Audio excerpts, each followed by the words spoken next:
ہمارے نبی صلی اللہ علیہ وسلم کتنی مشکلیں برداشت کی انہوں نے مکہ میں جب ان کی آزادی رائے لی گئے کہ ایک خدا ہے.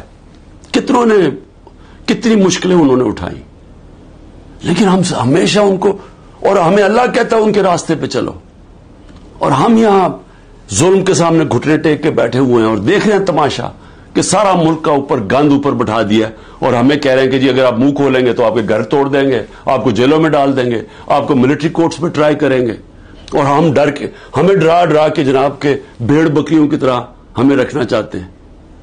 یہ ہے وقت سٹینڈ لینے کا. اور میں سب سے زیادہ آخر میں اپنی پارٹی کا, کہ میری پارٹی کا یہ مشکل وقت جو آیا, ایک طرح میں اللہ کا شکر کرتا ہوں کہ مجھے پہلی دفعہ نظر آیا اپنے لوگوں کا کہ کون کتنے پانی میں تھا, کس کا کتنا نظریہ تھا, کون اپرچونسٹ تھے, اور جن کو میں بالکل نہیں سمجھ رہا تھا کہ وہ ایسے سٹینڈ لینے کے قابل ہیں, کھڑے ہو گئے. وہ مشکل وقت کے سامنے کھڑے ہو گئے. میری نہیں, وہ نیچرل لیڈرز بن رہے ہیں اب. اور انشاءاللہ اس پارٹی میں الیکشن کرواؤں گا پہلے موقع پہ.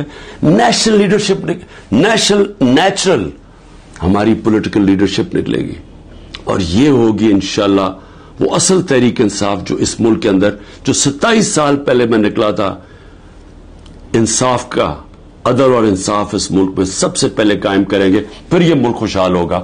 وہ انشاءاللہ وہ لیڈرشپ نکل رہی ہے. پاکستان زندہ باد.